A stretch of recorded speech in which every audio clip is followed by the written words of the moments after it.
مسلمان اس بات پر یقین رکھتے ہیں کہ راسخ العقیدہ اور نیک لوگوں کی لاشیں تدفین کے بعد بھی زمین میں محفوظ رہتی ہیں۔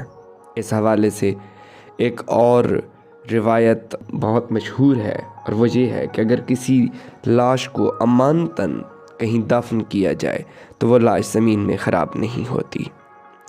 اس حوالے سے چاہے سائنس جو بھی کہے، ہمیں اس سے انکار نہیں ہے۔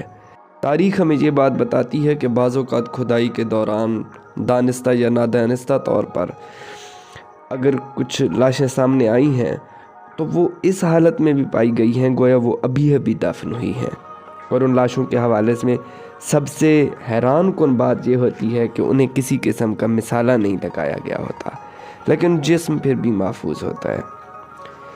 ایک واقعہ شیخ صدوق کا ہے جو 381 ہجری میں دفن ہوئے، اور 900 برس بعد ان کی خستہ قبر کی تجدید کے لیے کام شروع ہوا تو حیرت انگیز بات معلوم ہوئی کہ ان کا بدن بالکل صحیح سلامت ہے، اور یہ 1281 ہجری کا واقعہ ہے۔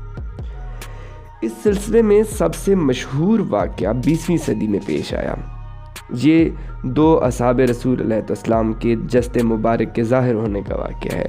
ایک حضرت حذیفہ بن یمان جنہوں نے احد میں عورتوں کی حفاظت کے فرائض سر انجام دیے تھے، اور دوسرے حضرت جابر بن عبداللہ جو بیعت رضوان اور حجۃ الوداع میں بھی موجود تھے۔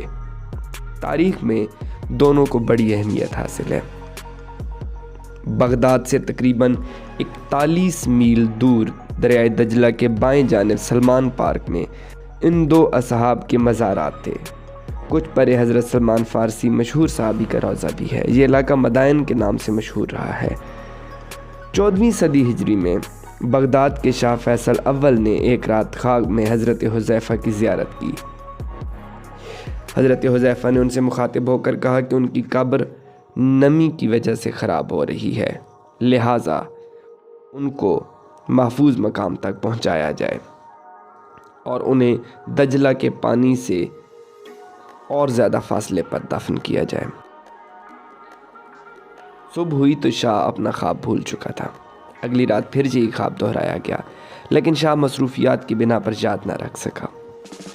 چنانچہ تیسری رات مفتی اعظم عراق کو خواب آیا اور بتایا گیا کہ بادشاہ کو 2 مرتبہ کہا گیا ہے مگر وہ بھول جاتا ہے۔ مفتی اعظم نے فوری طور پر وزیر اعظم سعید پاشا سے رابطہ کیا، اور وہ دونوں بادشاہ کے پاس گئے، اور بادشاہ نے اس خواب کی تصدیق کی، لیکن شک کو مزید رفع کرنے کے لیے محکمہ تعمیرات کو حکم دیا کہ مزاروں کے قریب سے زمین کھود کر نمی کی صورتحال کا اندازہ لگایا جائے۔ چنانچہ مزارات اور دریا کے درمیان مزاروں سے 20 فٹ دوری پر بورنگ کی جانے لگی، لیکن رپورٹ یہی ملی کہ مٹی اندر سے خشک ہے۔ اسی رات صحابی پھر شاہ کے خواب میں آئے اور ارشاد دہرایا، لیکن بادشاہ نے بورنگ کی رپورٹ دیکھ کر اسے وہم سمجھا۔ اب حذیفہ صحابی دوبارہ مفتی اعظم کے خواب میں آئے اور اسے سختی سے کہا کہ ان کے مزاروں میں پانی داخل ہو رہا ہے۔ مفتی صبح بادشاہ کی خدمت میں حاضر ہوا اور خواب کی بابت بتایا۔ آخر کار شاہ بورنگ کی رپورٹ نظر انداز کرنے پر مجبور ہو گیا اور مفتی سے قبر کھولنے کا فتویٰ لے کر فرمان جاری کر دیا کہ عید الاضحیٰ کی دوپہر نماز کے بعد مزارات کھول دیے جائیں۔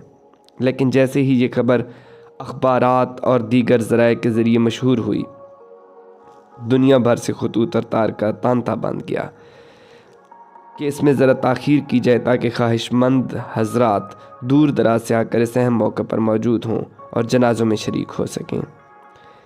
اس بھرپور اصرار پر شاہ نے مقررہ تاریخ سے 10 روز بعد مزار کھولنے کا اعلان کیا، ساتھ ہی دریا اور مزاروں کے درمیان ایک لمبی اور گہری خندق کھود کر اس میں سیمنٹ اور بجری بھروا دی تاکہ اگر واقعی پانی رس رہا ہے تو اس طریقے سے کچھ دیر کے لیے رک جائے۔ سلمان پارک میں مقررہ روز دنیا بھر سے 5 لاکھ افراد آن کر جمع ہو گئے۔ سرکاری پیمانے پر غیر ممالک سے علماء اور دیگر وفود بھی آئے۔ عراق کی انتظامیہ کے اہم ترین افراد کی موجودگی میں مزار کھول دیے گئے، اور توقع کے عین مطابق حضرت حذیفہ کے روضہ میں پانی آ چکا تھا، اور حضرت جابر کے مزار میں بھی نمی کے اثرات موجود تھے۔ ایک کرین کے ذریعے جسد مبارک نکال لیے گئے اور انہیں اسٹریچر کے ذریعے اسلامی ممالک کے بڑے نمائندوں نے مل کر شیشے کے باکس اس میں رکھوا دیا۔ جب چہروں سے کفن مبارک ہٹایا گیا تو حیران کن بات یہ تھی کہ جسد مبارک کے کفن تک صحیح سلامت تھے۔ دونوں صحابیوں کی آنکھیں اس قدر روشن تھیں کہ کوئی دیکھ نہ پاتا تھا، اور یہ پراسرار چمک دیکھ کر خبروں کے مطابق ایک جرمن ماہر چشم مفتی اعظم کے ہاتھوں ایمان لے آئے۔ یہ جلوس کی صورت میں مبارک جسد لے جا کر نئے مزاروں میں منتقل کر دیے گئے۔ اس واقعے کی اس دور کے مطابق موجود ٹیکنالوجی کے ذریعے فلمیں بھی بنائی گئیں، بہت سارے لوگوں نے اسلام قبول کیا، لیکن یہ حیرت ناک مہمہ اپنی جگہ سائنس کے لیے چیلنج بنا رہا اور آج تک چیلنج ہے، اور بلا شبہ 20ویں صدی کے حیرت انگیز واقعات میں سے ایک واقعہ ہے کہ لاشیں خراب کیوں نہیں ہوئی تھیں۔ وہ لاشیں جو صحابہ کرام رضوان اللہ اجمعین کی تھیں، ان کو زمین نے کیوں محفوظ رکھا ہوا تھا؟ بحیثیت مسلمان ہمارا عقیدہ ہے کہ صحابہ کرام رضوان اللہ اجمعین اور اللہ کے پیاروں کی اور برگزیدہ ہستیوں کی قبریں جو ہے وہ محفوظ رہتی ہیں اور ان پہ امتداد زمانہ کا کوئی اثر نہیں رہتا۔ واضح رہے کہ حضرت حذیفہ نے 38 ہجری میں وفات پائی تھی اور حضرت جابر کا انتقال 74 ہجری کے قریب ہوا تھا۔ اس اعتبار سے 14ویں صدی ہجری میں ان کا دوبارہ دیدار 1300 برس بعد ہوا۔ کیا اس واقعے کے پیچھے یہ حقیقت کار فرما ہے کہ صرف صحیح عقیدے اور نیک مسلمان ہونے کی بنا پر یہ جسم خراب ہونے سے بچ گئے تھے؟ اب اس کے ساتھ ساتھ یہ صرف مسلمانوں تک بات نہیں ہے، عیسائی دنیا میں بھی محفوظ لاشوں کی دریافت غیر معمولی طور پر ہوتی رہتی ہے۔ مشہور زمانہ فاتح نپولین بوناپارٹ کا واقعہ بھی بہت دلچسپ ہے۔ شکست کے بعد وہ سینٹ ہیلینا کے جزیرے میں قید کر دیے گئے تھے۔ شاید کینسر کے سبب انہوں نے اسی جزیرے میں دم توڑا تھا اور وہیں دفن کر دیے گئے۔ ادھر فرانس میں ان کا بھتیجا لوئس نپولین شہنشاہ لوئس فلپ سے مسلسل اصرار کرتا رہا کہ اس کے عظیم چچا کی لاش دیار غیر سے منگوا کر اپنے ہی وطن میں مقبرہ بنا کر دفن کی جائے۔ چنانچہ بادشاہ کے حکم سے 1840 میں ایک بحری جہاز ہیلنا کے لیے روانہ کیا گیا۔ جزیرے پر نپولین کا تابوت کھولا گیا تو فرانسیسی ڈاکٹر کلارڈ قریب موجود تھا، مگر اسے صرف 2 منٹ کی مدت دی گئی تھی کہ وہ لاش کا جائزہ لے۔ یہ بہت کم وقت تھا، لیکن دیکھنے والوں نے بھی نہایت عجیب بات نوٹ کی۔ 20 برس بعد بھی لاش بالکل محفوظ اور ترتازہ دکھائی دے رہی تھی اور اس کے خد و خال میں کوئی نمایاں تبدیلی نہیں ہوئی تھی، اور اس کے پرانے شناساؤں نے فوراً اسے پہچان لیا۔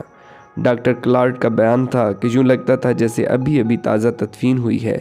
اس کی داڑھی اور ناخن موت کے بعد اگ گئے تھے اور جلد ابھی تک نرم و نازک اور لچکدار تھی۔ کفن کے ساتھ چاندی کے 2 برتنوں میں عظیم سپہ سالار کی آنتیں اور دل علیحدہ علیحدہ محفوظ کر کے رکھ دیے گئے تھے۔ کلارڈ کا اندازہ تھا کہ علاقے کی آب و ہوا نے لاش کو اتنا عرصہ محفوظ رکھا ہے۔ ابراہیم لنکن کا واقعہ بھی کچھ کم دلچسپ نہیں۔ قصہ کچھ یوں ہے کہ چوروں اور سمگلروں کا ارادہ تھا کہ لنکن کا تابوت قیمتی نوادرات کی حیثیت سے چرا لیا جائے۔ چوری کی یہ کوشش 1876 میں ناکام ہو گئی۔ لنکن کے بیٹے رابرٹ لنکن کو خدشہ تھا کہ دوبارہ کوئی ایسی حرکت کرنے میں کامیاب نہ ہو جائے، چنانچہ اس کے اصرار پر فیصلہ کیا گیا کہ لنکن کا تابوت اس کے مقبرے میں 10 فٹ گہرائی میں دفن کر کے اسے کنکریٹ سے بھر دیا جائے۔ 26 ستمبر 1901 کو ایک مجمع کے سامنے تابوت نکالا گیا۔ رابرٹ لنکن موجود تو نہ تھا، لیکن اس نے کہلا بھیجا تھا کہ لنکن کا تابوت کھول کر نہ دیکھا جائے، لیکن موقع پر موجود معتبر افراد نے اس کے برخلاف تابوت کھول کر دیکھنے کا فیصلہ کر لیا، کیونکہ عام لوگوں میں عرصہ سے افواہ گرم تھی کہ لنکن کی لاش اس کے تابوت سے غائب کر دی گئی ہے۔ مقبرے میں 30 افراد موجود تھے۔ مزدوروں نے جو ہی تابوت کا ڈھکن اٹھایا، ایک چپتی ہوئی بو چاروں طرف پھیل گئی۔ سب لوگ تیزی سے آگے بڑھے اور تابوت میں دیکھنے لگے۔ لنکن کا مردہ بہت عمدہ حالت میں موجود تھا۔ داڑھی اور سر کے بال حتیٰ کہ مسا تک محفوظ تھا۔ ہاتھوں پر موجود دستانے کب کے گل سڑ کر ختم ہو چکے تھے اور جلد کا رنگ غیر معمولی طور پر خاکستری مائل نظر آ رہا تھا۔